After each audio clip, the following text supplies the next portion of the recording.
Voilà, donc je suis dans le deuxième épisode de ma série sur une vision chrétienne de l'argent. Alors c'est une série de 3 messages. La semaine prochaine, ce ne sera pas moi, ce sera quelqu'un d'autre qui va apporter la parole, parce que je ferai un séminaire dans l'église de Couillet, si jamais c'est quelqu'un qui est intéressé. Ça sera vendredi, samedi et dimanche. Mais la semaine d'après, on terminera donc sur ce sujet-là, qui est un sujet important. La semaine passée, on a parlé de notre cœur et de comment avoir la victoire sur cette puissance mauvaise qui est derrière l'argent et qui essaye de maintenir les gens dans la dépendance et dans la pauvreté et dans les difficultés. Et aussi aujourd'hui, je vais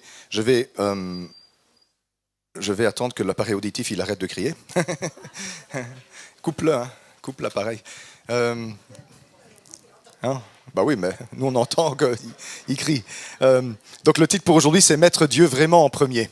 Donc dans ma série sur une vision chrétienne de l'argent, on va lire un texte, une belle histoire, un peu choquante, c'est vrai. Dans la Bible, parfois il y a des histoires choquantes. C'est dans le premier livre des Rois, au chapitre 17, les versets 2 jusqu'au verset 16. C'est une histoire d'Élie le prophète. Toutes les histoires d'Élie le prophète sont des drôles d'histoires. C'est un homme vraiment atypique. Mais il y a quelque chose de très précieux dans cette histoire. 1 Roi 17, 2 à 16. « Et la parole de l'Éternel fut adressée à Élie, en ces mots. Pars d'ici, dirige-toi vers l'Orient et cache-toi près du torrent de Kérith, qui est en face du Jourdain. Tu boiras de l'eau du torrent, et j'ai ordonné aux corbeaux de te nourrir là. » Il partit et fit selon la parole de l'Éternel, et il alla s'établir près du torrent de Kérith, qui est en face du Jourdain. Les corbeaux lui apportaient du pain et de la viande le matin, et du pain et de la viande le soir, et il buvait de l'eau du torrent. Mais au bout d'un certain temps, le torrent fut à sec, car il n'était point tombé de pluie dans le pays. Alors la parole de l'Éternel lui fut adressée en ces mots, « Lève-toi, va à Sarepta, qui appartient à Sidon, et demeure là. Voici, j'ai ordonné à une femme veuve de te nourrir. » Il se leva et alla à Sarepta. Comme il arrivait à l'entrée de la ville, voici, il y avait là une femme veuve qui ramassait du bois. Il l'appela et dit, « Va me chercher, je te prie, un peu d'eau dans un vase, afin que je boive. » Et elle alla en chercher. Il l'appela de nouveau et dit, « Apporte-moi, je te prie, un morceau de pain de ta main. » Elle lui répondit, « L'Éternel ton Dieu est vivant, je n'ai rien de cuit, et je n'ai qu'une poignée de farine dans un pot et un peu d'huile dans une cruche. Et voici, je ramasse 2 morceaux de bois, puis je rentrerai et je préparerai cela pour moi et pour mon fils. Nous mangerons, après quoi nous mourrons. » Élie lui dit, « Ne crains point, rentre, fais comme tu as dit, seulement prépare-moi d'abord avec cela un petit gâteau, et tu me l'apporteras, tu en feras ensuite pour toi et pour ton fils. Car ainsi parle l'Éternel, le Dieu d'Israël, la farine qui est dans le pot ne manquera point, et l'huile qui est dans la cruche ne diminuera point, jusqu'au jour où l'Éternel fera tomber de la pluie sur la face du sol. » Elle alla et fit selon la parole d'Élie, et pendant longtemps, elle eut de quoi manger, elle et sa famille, aussi bien qu'Élie. La farine qui était dans le pot ne manqua point, et l'huile qui était dans la cruche ne diminua point, selon la parole que l'Éternel avait prononcée par Élie. Alors, c'est vraiment une drôle d'histoire. Moi, quand je lis ça, je dis, mais sans gêne, tu rencontres une pauvre veuve qui te dit, j'ai plus rien à manger, tu dis, ça va, c'est bien, va d'abord me faire à manger, et ensuite, toi, tu pourras manger. C'est une histoire très choquante quand même, quand on la lit. Peut-être que vous avez l'habitude de lire la Bible, mais il y a parfois des histoires choquantes dans la Bible. Ici, par contre, on voit bien qu'il y a quelque chose de puissant derrière ici. En fait, le contexte... Parce que vous avez peut-être vu les corbeaux qui apportent de la viande et du pain, là, tout à l'heure. Je dois quand même préciser quelque chose. C'est le verset 4. Tu boiras de l'eau du torrent et j'ai ordonné aux corbeaux de te nourrir là. Alors, il se fait qu'en fait, le mot corbeau, en hébreu, orévim, c'est presque le même mot, c'est exactement les mêmes lettres, en fait, que aravim, qui veut dire les Arabes. Et donc, en fait, à l'époque biblique, il n'y avait pas de voyelles dans les textes bibliques. C'était toutes des consonnes. Les consonnes ont été ajoutées entre le 6e et le 10e siècle de notre ère. Avant, en hébreu, ce n'était que des consonnes. Il n'y avait pas de voyelles. Donc, du coup, quand on met les voyelles orévim, eh bien ça donne corbeau, mais quand on met les voyelles A à la place, Aravim, ça donne les Arabes. Alors que les Arabes apportent du pain et de la viande, c'est un petit peu plus probable que les corbeaux apportent du pain et de la viande. Hein. D'autant plus que pour les Juifs, un corbeau c'est un animal impur, on ne peut pas le manger, et on ne peut pas manger ce qu'il a touché, parce que c'est impur. Et il n'est pas question dans ce contexte-ci que Élie dit « mais non Seigneur, c'est dégoûtant, je ne vais pas manger ce truc-là. Hein. » Moi en tout cas, si un oiseau me dépose un truc, je ne mange pas. Hein. De temps en temps, mon chat, il m'amène un rat ou une souris ou un oiseau, parfois un pigeon. On ne cuit pas ça, on le jette dans le fond du jardin. Et donc, il est en plus la région dont il est question ici, donc la région qui est à l'est du Jourdain, près du torrent Kérit, c'est une région où à l'époque biblique, il y avait plein de nomades arabes qui vivaient. Donc tout ça s'ajoutant, eh bien, on peut dire qu'il est probable qu'en fait, ce n'étaient pas des oiseaux, hein, que c'était en fait des Arabes qui apportaient à manger à Élie. C'est déjà très intéressant ça, parce que Élie est un prophète juif. Hein, je ne sais pas si aujourd'hui ça se passerait souvent qu'un prophète juif se fasse aider et secourir par les Arabes de sa région à l'est du Jourdain. Je crois plutôt qu'il aurait des ennuis s'il allait de ce côté-là. Mais à cette époque-là, ils viennent le secourir. On sait que les Arabes étaient des nomades commerçants, donc ils apportaient des choses. On ne dit pas qu'Élie a payé pour ça, mais il a trouvé du secours auprès des païens. Intéressant qu'il n'y a pas un juif qui peut aider le prophète Élie, que c'est les étrangers qui doivent l'aider. Intéressant. Deuxièmement, à un moment donné, ça s'arrête, il n'y a plus d'eau parce que c'est la sécheresse, le torrent est à sec. Et alors Dieu dit, t'inquiète pas, j'ai encore une autre solution pour toi. Maintenant, tu vas à Sarepta, c'est une ville qui est sous la protection de Sidon, et c'est une ville donc phénicienne, une ville païenne, parce que là-bas, j'ai ordonné à une pauvre veuve de te nourrir, de te donner à manger. Seulement, il n'a pas encore dit à la pauvre veuve. Donc Dieu, il dit, j'ai ordonné à une veuve de te nourrir, mais il ne lui a pas dit à elle. Il l'a commandé dans le monde spirituel, et peut-être qu'il aurait fallu lui dire, la pauvre, parce qu'elle n'est pas encore au courant apparemment, quand il débarque, et qu'il lui demande à manger. Et donc Élie se lève, il va à Sarepta, et comme par hasard, il y a la veuve qui s'approche, et qui vient certainement chercher de l'eau ou quelque chose comme ça. Et lui, il lui dit, donne-moi un peu à boire. Elle lui donne de l'eau. Elle est en train de ramasser du bois parce qu'elle va cuire un gâteau pour elle et son fils, après quoi ils vont mourir. Dieu n'a pas envoyé Élie chez l'homme le plus riche de Sidon. Il a envoyé Élie chez la femme la plus pauvre de la région. Parce que Dieu n'est pas seulement intéressé par Élie ici, il est intéressé d'aider cette femme. Et on voit quelque chose d'intéressant chez cette femme. Elle dit à Élie, « L'Éternel, ton Dieu, est vivant. » Donc ça veut dire que cette femme-là, elle connaissait Dieu d'une certaine façon. Elle avait une relation avec le Dieu d'Israël. Il y a des personnes qui ne sont pas là dans l'enclos des brebis, mais qui connaissent Dieu et qui ont une relation avec Dieu. Et cette femme, sa réaction va être vraiment surprenante. Parce qu'au lieu de dire, moi à sa place je dis, mais t'es vraiment sans gêne toi, hein, je viens de te dire qu'on est en train de crever de faim, je n'ai plus rien à bouffer, là c'est la farine et l'huile qui me restent, je vais faire un gâteau pour mon fils et moi, et puis on va mourir. Et toi, tu me demandes d'abord te servir à manger avec le gros ventre que tu as, puisqu'il a mangé pendant longtemps le pain et la viande que les corbeaux lui ont apporté, tu oses me demander à moi et à mon fils. Alors, c'est choquant, non? Mais ce n'est pas comme ça qu'elle réagit. Elle dit, ok, on va faire ça. Et elle fait un acte là qui est vraiment surprenant. Elle va faire un gâteau pour le prophète Élie, et puis il va se passer quelque chose de surnaturel. Elle ne va plus manquer d'huile, elle ne va plus manquer de farine pendant toute la période de la famine. Et Élie et elle vont vivre ensemble là-bas, et il va avoir assez pour se nourrir. Ils vont plus être dans la pauvreté. C'est d'autant plus intéressant cette histoire que en fait Sarepta, dans la ville de Sarepta, donc c'est une ville phénicienne, on adorait plusieurs dieux qui étaient des dieux de prospérité. Donc les païens à l'époque biblique adoraient des dieux pour se protéger de toutes sortes de choses. Alors on sait par l'archéologie qu'à Sarepta, on adorait Baal, on adorait Eshmoun, on adorait Tanit et Astarté. Et ce sont tous des dieux qui ont un rapport avec la prospérité agricole, la prospérité financière, la prospérité au niveau de la santé. Ce sont des dieux protecteurs. Ce sont censés être des dieux qui, quand on les prie, ils nous bénissent. Ils nous donnent la bonne santé, ils nous donnent la richesse, ils nous donnent des récoltes, ils nous donnent la pluie. Et c'est intéressant que dans cette ville-là, il y a la disette, il y a la pauvreté, c'est la catastrophe.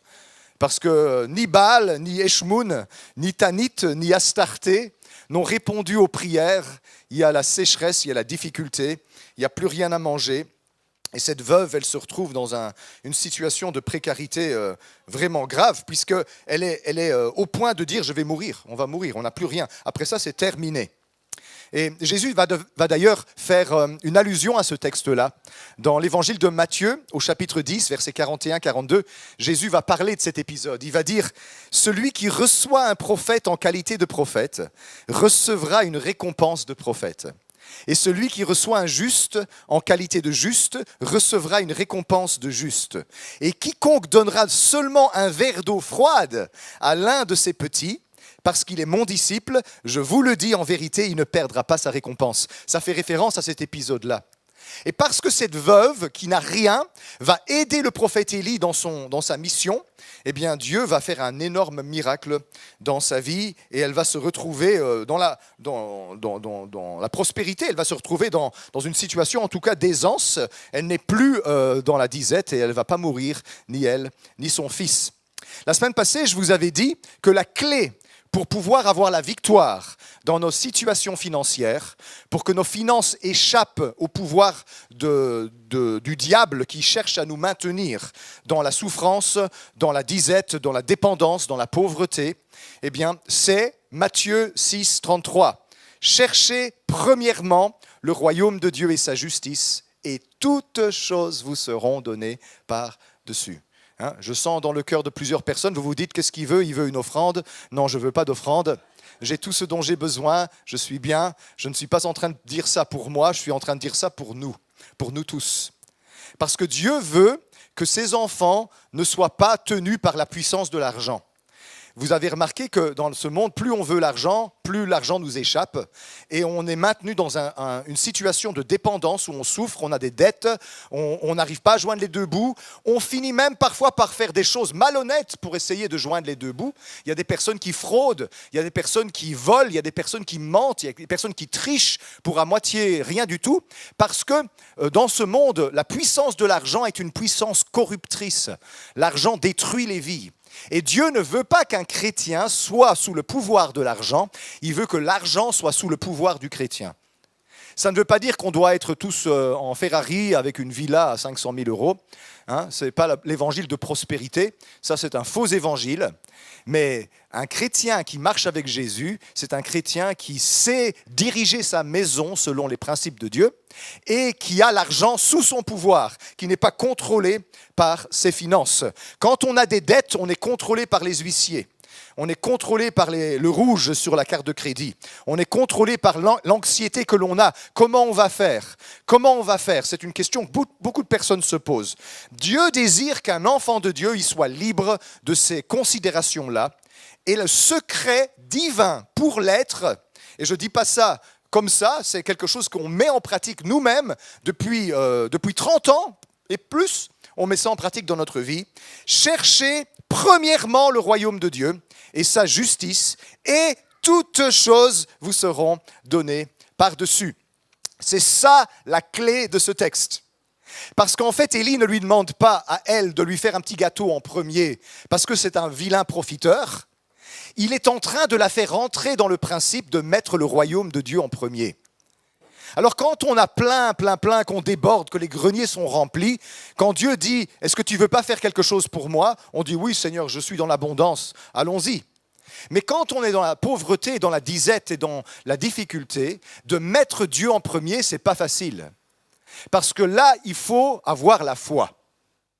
Et l'argent est un point où on va tester votre foi. Si vous êtes Elon Musk et que vous avez des milliards et des milliards et que vous avez à cœur de donner de l'argent pour payer la scolarité de quelqu'un, ben c'est bien, c'est son devoir de faire ce genre de choses. Si Dieu lui a confié des milliards, ce n'est pas pour qu'il ait ses comptes en banque remplis pour rien. mais c'est pour aider les gens, évidemment, et faire de la recherche et toutes ces choses, oui. Mais si tu es pauvre, si tu es dans la difficulté et que Dieu te dit maintenant tu vas aider telle personne, ça c'est pas facile, hein. Ça signifie que il va falloir que je fasse confiance à Dieu.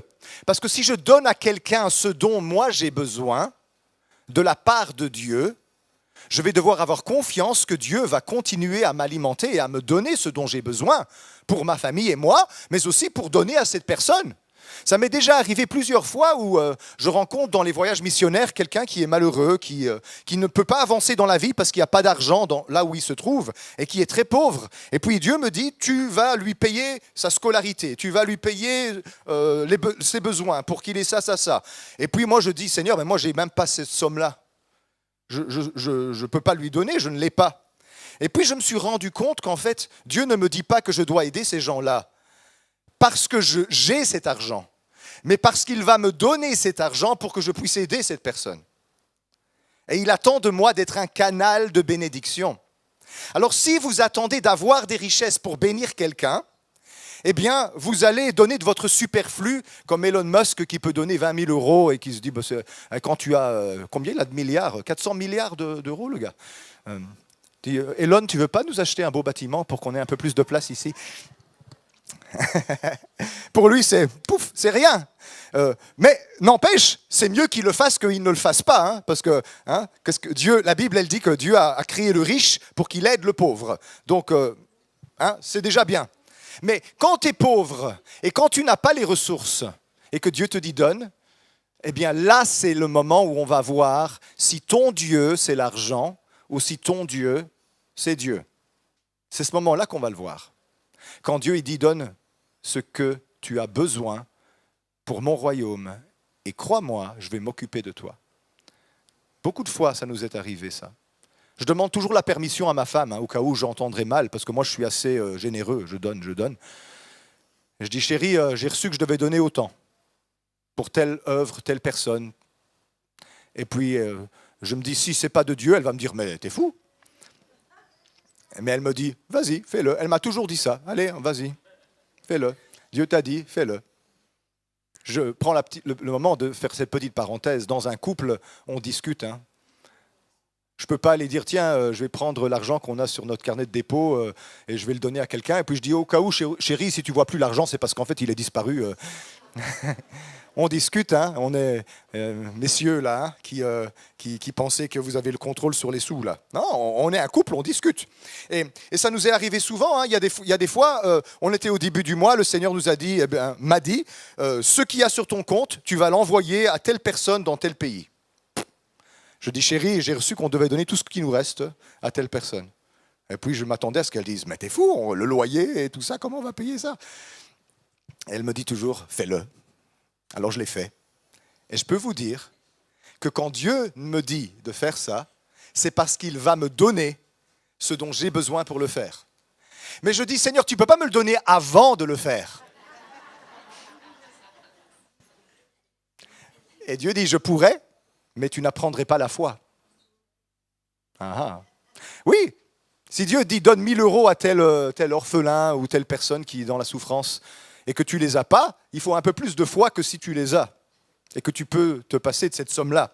Alors ici, cette veuve-là, elle a la foi. Elle va donner au prophète, je ne sais même pas la taille du gâteau, parce qu'elle allait faire un gâteau pour elle et son fils, manger la moitié chacun et puis mourir. Alors, je ne sais pas quelle part il a eu, le prophète Élie, mais à mon avis, ce n'était pas un donut. Hein. Ça devait être un petit cupcake comme ça, quoi. Hein, parce qu'ils n'avaient plus rien du tout. Mais elle a vécu quelque chose de surnaturel. Le pot n'a pas manqué de farine et l'huile dans la cruche n'a pas diminué. Pendant le temps, c'est surnaturel ça quand même. Vous allez dire, ouais mais ça c'est certainement légendaire. Dans l'histoire de l'Église, il y a des dizaines de personnes qui témoignent que Dieu a multiplié leurs ressources au point qu'elles ne se vidaient pas. Par exemple, il y a un missionnaire, Gosta Oman, Oman je crois qu'il s'appelle. Oman, hein, je pense. C'était en Indonésie. Il a témoigné qu'un sac de riz de 50 kilos a duré pendant tout l'hiver pour nourrir tout le village. Parce que Dieu lui a dit, toutes les personnes qui frappent à ta porte, tu prends la cruche, tu lui donnes une cruche de riz. Mais ça, si tout le village vient frapper à la porte, je crois que les 10 premiers, ils ont tout pris. Hein. Même peut-être moins, ça dépend si les familles sont grosses. Et il dit que pendant tout l'hiver, le sac de riz ne se vidait pas. On a vécu des choses comme ça. Pas de la multiplication du pain ou de la multiplication du riz, hein, mais on a vécu des choses comme ça où Dieu continue d'alimenter et on ne sait pas comment ça se passe. Je connais des missionnaires qui ont roulé pendant des centaines de kilomètres avec un réservoir d'essence vide. Alors moi j'ai 60-50 kilomètres dans ma réserve, hein, mais ils ont roulé pendant des centaines de kilomètres avec un réservoir d'essence vide. Je connais aussi un missionnaire qui n'avait plus de mazout dans sa citerne. Elle était à 0 et ça a tenu tout l'hiver. Il a eu le chauffage tous les jours et ça ne baissait pas. Alors vous allez dire, ouais, il y a peut-être un problème avec l'aiguille qui n'affichait pas le bon montant. Ouais, bah, peut-être, je ne sais pas, vous savez. Mais quand on fait confiance à Dieu, Dieu, il fait des choses surnaturelles. Des témoignages comme ça, j'en ai plein de comment Dieu, il fait les choses. Un que je dis souvent, parce que c'est un qui n'est pas possible que ce soit le fruit du hasard. Début du mariage, on n'a pas d'argent, on est très pauvre, on a besoin d'une voiture, on achète une petite voiture, on n'a pas l'argent pour payer le prêt de la voiture. On n'a pas l'argent pour ça. Et on doit l'acheter. Alors, on a le feu vert de Dieu, on a la paix de Dieu, on va acheter cette voiture, on achète la voiture, et on se dit, Seigneur, maintenant, il va falloir que ce soit toi qui la paye, hein, parce que moi, je ne sais pas payer cette voiture. C'était genre à peu près 200 € par mois de remboursement pour cette voiture, pendant plusieurs années. Et puis, dans la semaine, quelqu'un me téléphone et me dit, tu ne vas pas croire ce qui m'arrive, mais j'ai fait un rêve. Et j'ai reçu, c'est Dieu qui m'a dit que je dois te virer telle somme d'argent pendant 5 ans, tous les mois. C'était quelqu'un en France. Et je dis, oh, c'est à l'euro près le montant du prêt de ma voiture. Et la durée du prêt, c'est la durée qu'il l'a fait. Je vous promets que c'est la vérité. J'ai demandé à personne. Je ne me suis plaint à personne. J'ai dit à Dieu mon besoin. J'ai dit, Seigneur, j'ai un besoin. Et le Seigneur, il a fait un miracle.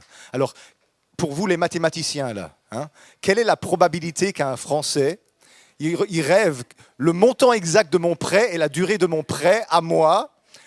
Je crois qu'il y a plus de chances que vous gagniez au loto que ça. C'est très improbable. Hein. Mais souvent, ce que j'ai remarqué, c'est que quand les gens sont dans le besoin, ils le font savoir aux autres. Ne faites jamais ça. Quand vous faites ça, vous aurez droit à la charité des autres, mais vous n'aurez pas droit au miracle de Dieu. L'Écriture, elle dit, faites connaître à Dieu vos besoins.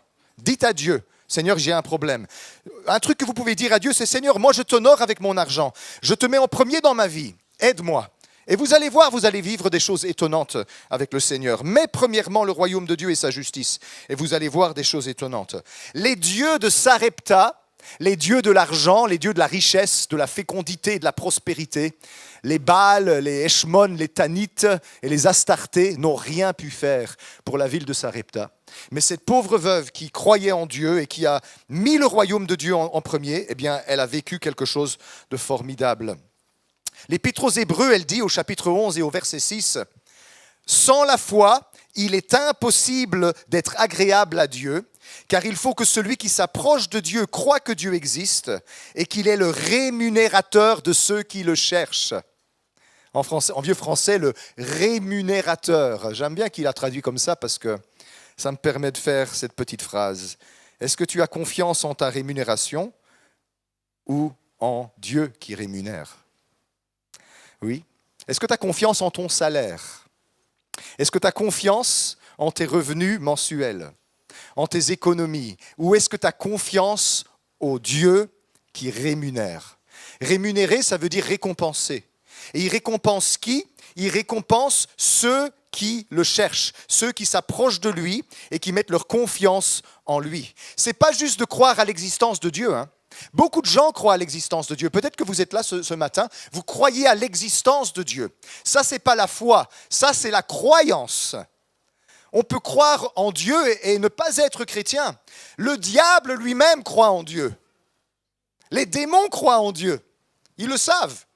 Mais la foi, c'est que en pratique, je suis prêt à mettre ma confiance en lui et de m'attendre à lui alors que j'ai réellement un vrai besoin. C'est là qu'on va voir la foi. Pensez à cette veuve-là. Elle est toute seule dans un village païen où on adore les idoles. À l'époque biblique, là, dans cette région-là, on faisait des sacrifices humains. Les gens offraient leurs enfants sur des autels pour avoir la richesse. Vous vouliez avoir la prospérité, on disait ton fils aîné doit passer sur le bûcher. Et les gens à cette époque biblique-là le faisaient. Parce que dans le paganisme, il y a énormément d'horreurs, on ne peut même pas imaginer. On trouve encore aujourd'hui dans l'archéologie des charniers où on voit des squelettes de bébés au pied de l'autel d'un de ces dieux-là. Et cette femme, elle vit dans ce village-là et elle a confiance en Dieu, au Dieu d'Israël. Moi, j'ai envie de lui dire, mais tu aurais peut-être dû déménager, hein, ma grande, parce que là, tu vis au milieu d'un peuple horrible. Non, mais là, elle est devenue un signe au milieu de tout ce peuple qu'il y a un Dieu dans le ciel qui écoute réellement les prières et qui sauve. La difficulté, je pense, vous allez certainement vous y retrouver vous-même, c'est que la parole que Dieu a dite à cette femme, c'est « Mets-moi avant ton enfant ». C'est une chose de mettre Dieu avant soi. Si Dieu me dit donne et que moi je n'ai plus rien après, c'est moi qui paye le prix de mon sacrifice. Mais si Dieu me dit donne et que je donne ce dont mes enfants ont besoin, et ici ce n'est pas des grands-enfants, parce que mes grands-enfants ils peuvent rester un jour ou deux sans manger, bien qu'ils risquent de manger leur père et la jambe de leur mère si on les laisse comme ça, vu l'appétit qu'ils ont, surtout la petite dernière, mais si c'est moi qui dois payer le prix de ma position de foi, ok. Mais ici, c'est pas elle. C'est son enfant qui risque de mourir à cause de cette position de foi. Alors, c'est hyper politiquement incorrect que je vous dise, ne mets pas tes enfants en premier, mets Dieu en premier. Je suis sûr que vous seriez choqués que j'ose vous dire une chose comme ça. Mais moi, j'ai foi dans le Dieu de la Bible. Et qu'est-ce qui se serait passé si elle avait mis son fils en premier? Elle aurait mangé la moitié d'un gâteau, et puis elle serait morte avec lui de faim, avec tous les autres dans la région qui étaient dans une des pires famines de cette époque. 3 ans passés, il y avait une famine dans toute la région. À Sarepta, il y avait encore un peu d'eau apparemment, mais dans le reste du pays, il n'y avait plus rien à boire. Les gens allaient, ils creusaient des trous pour essayer de trouver de l'eau dégoûtante à boire. Il y avait des maladies, vous ne pouvez même pas imaginer la situation. C'est dans une situation comme ça que Dieu dit à cette femme, non, pas toi, pas ton fils. D'abord, tu mets Dieu en premier.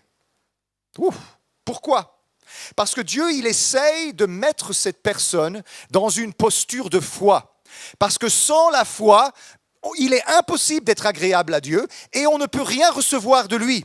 Si on ne prend pas une position de foi, on ne peut pas recevoir de miracle. Et la foi, ça ne vient pas après le miracle, ça vient avant le miracle.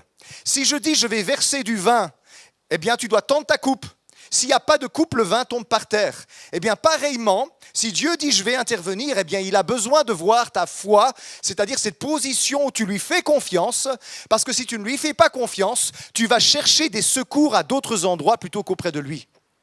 Si je n'ai pas confiance en Dieu pour qu'il pourvoie mes besoins, eh bien, je vais commencer à dire, oh, il faut que je prenne un deuxième job, il va falloir que j'aille faire un petit boulot, oh, il va falloir que j'essaye de frauder les impôts parce que c'est en Belgique, on nous taxe de trop.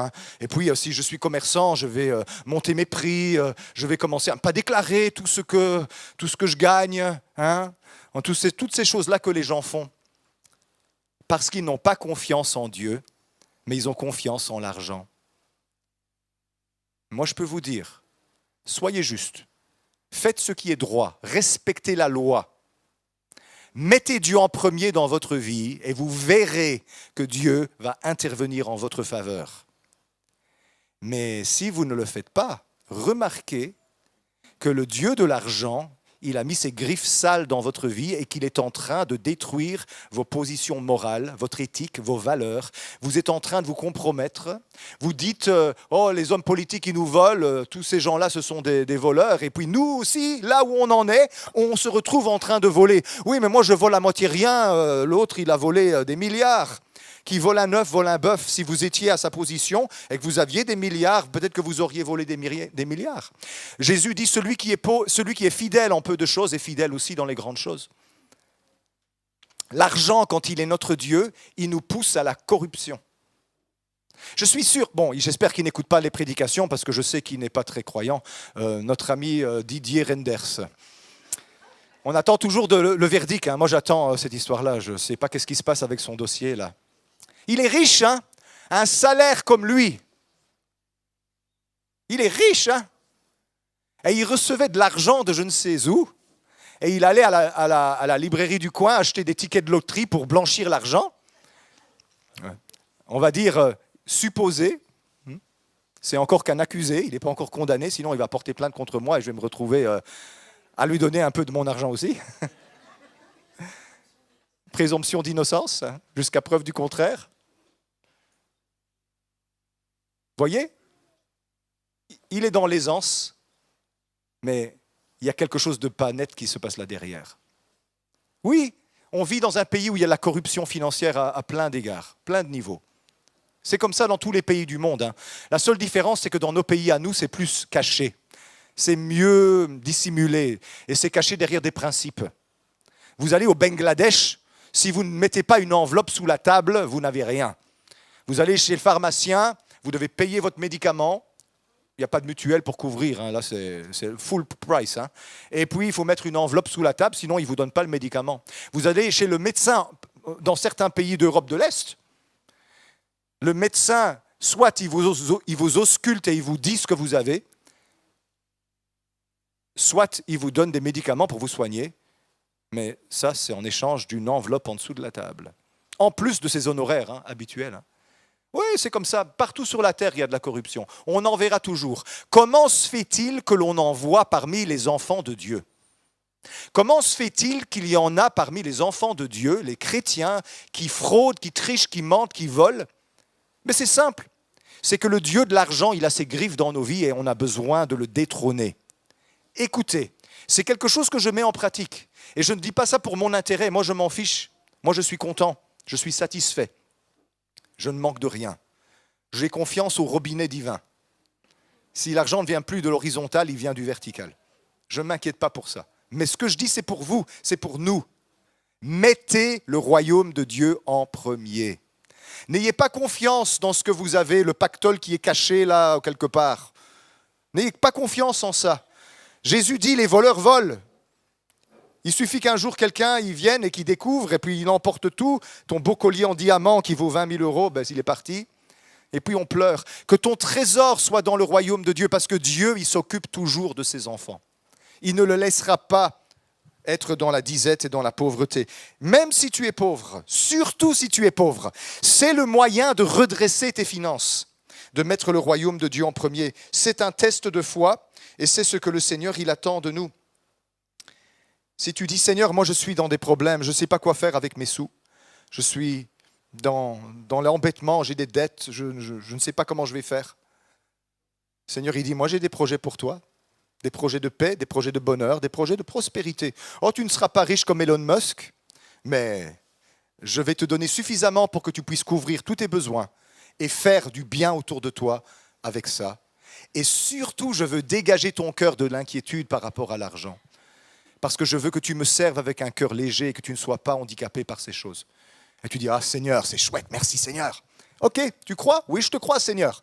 Eh bien, il va y avoir un test de ta foi. Tu vois un tel que tu connais là, qui a du mal à joindre les deux bouts à la fin du mois. Donne-lui ce qui reste sur ton compte en banque. Seigneur, j'ai confiance en toi. Va arrière de moi, Satan, tu ne peux pas me parler comme ça, je ne veux pas t'écouter. Seigneur, tu disais, Seigneur, que tu allais t'occuper de moi, Seigneur. Je vais m'occuper de toi. Mais je veux créer une place dans ton cœur de confiance en moi pour que tu puisses recevoir ce que je vais faire avec toi. Et là, c'est le moment où on va voir si j'ai confiance en Dieu ou si j'ai confiance dans le Dieu de l'argent. Et encore une fois, c'est facile quand on est riche. Mais c'est quand on n'a plus rien que les principes qui transforment notre situation doivent être mis en pratique. Et surtout, pensez pas que je dis ça pour recevoir quelque chose. Je ne veux rien. Je ne demande rien du tout. Ce que je dis là, c'est parce qu'on l'a mis en pratique. Et on sait que la parole de Dieu est vraie. Et des histoires comme cette pauvre veuve de Sarepta, on en a vécu tout plein, où Dieu y fait des choses miraculeuses. Et dans l'Église, il y en a énormément d'entre vous qui ont déjà vécu ça. Énormément d'entre vous. Allez, en guise de témoignage, toutes les personnes ici qui ont déjà vécu un miracle financier parce qu'elles ont mis leur confiance en Dieu, levez la main.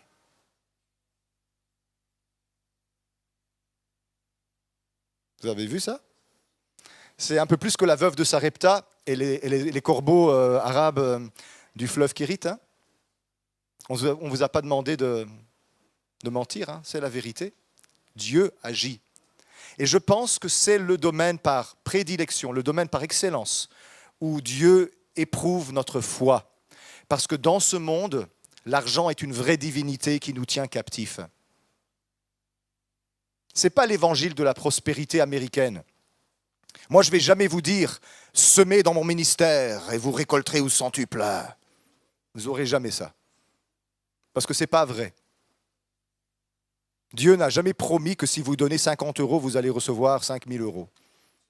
Ça serait chouette si c'était vrai. Moi, je ne mets plus mon argent à la banque. Hein. Parce que là, c'est un taux d'intérêt... hein. Quand j'étais jeune, ma grand-mère m'avait mis 50 000 francs belges sur un compte quand j'étais petit et il était bloqué jusqu'à ma majorité. Et il y avait un taux d'intérêt de 11,5%. Tous les ans, la banque m'écrivait « Est-ce que tu ne veux pas venir renégocier le contrat ?» C'était capitalisé. Ils étaient en train de perdre de l'argent avec ça parce que, allez, 50 000 € sur 18 ans, à 11,5% de taux d'intérêt, vous n'avez plus ça aujourd'hui. Hein. Combien vous avez sur un... C'est toi qui payes pour ton... Oui. Alors, si c'était vrai que, allez, semez dans mon ministère et vous allez recevoir au centuple demain, c'est pas comme ça que ça marche. Dieu n'a jamais dit que vous alliez recevoir des euros en échange, hein. Mais il a dit qu'il allait pourvoir à vos besoins et vous s'occuper de vous et vous bénir. Et vous verriez sa providence et sa bonté dans votre vie, dans plein de domaines. On a besoin de grandir dans cette dimension-là. On a besoin de sortir de la mentalité de le minimum. Je fais le minimum syndical, pour être en ordre, de manière légaliste, avec la loi. Ce n'est pas ça. C'est une position de foi. C'est une attitude de foi au Dieu qui pourvoit en nos besoins. Et vous savez, c'est quoi la clé de ça? Chaque fois que Dieu te bénit financièrement, augmente ton niveau de générosité. Ça, c'est la clé. Chaque fois que Dieu te bénit financièrement, augmente ton niveau de générosité. Et Dieu ne va pas arrêter de te bénir financièrement parce qu'il voit que ça sert à quelque chose, que quand il te donne, eh bien, tu deviens un canal de bénédiction pour les autres. La fois prochaine, on va expliquer en pratique les choses que Dieu attend de nous par rapport à ça. Comment on fait en pratique pour mettre nos finances en ordre avec le royaume de Dieu. Et c'est pas compliqué. C'est pas quelque chose qu'il faut réfléchir et combiner, et négocier et manipuler. C'est quelque chose de très très simple. Le cœur de tout ça, c'est est-ce que tu as confiance en Dieu ou est-ce que tu as confiance en ton compte en banque? Et Dieu veut nous libérer de ça. Quand on a 0 €, on dort sur nos deux oreilles. Quand on a 10 000 €, on dort sur nos deux oreilles. Mais quand on a 10 000 €, Dieu il dit tu sais pourquoi je t'ai donné ça? Oui, Seigneur. Qu'est-ce qu'on doit faire avec? Et le Seigneur, il teste notre foi et puis on se retrouve dans des situations où on voit sa gloire, on voit le miraculeux se produire dans nos vies. C'est ce que je vous souhaite, d'être libéré de vos inquiétudes financières, d'être libéré du pouvoir de Mammon qui essaie de vous asservir et de vous maintenir dans les difficultés. Ça, c'est le message de la Bible. Ça, c'est le message de Dieu.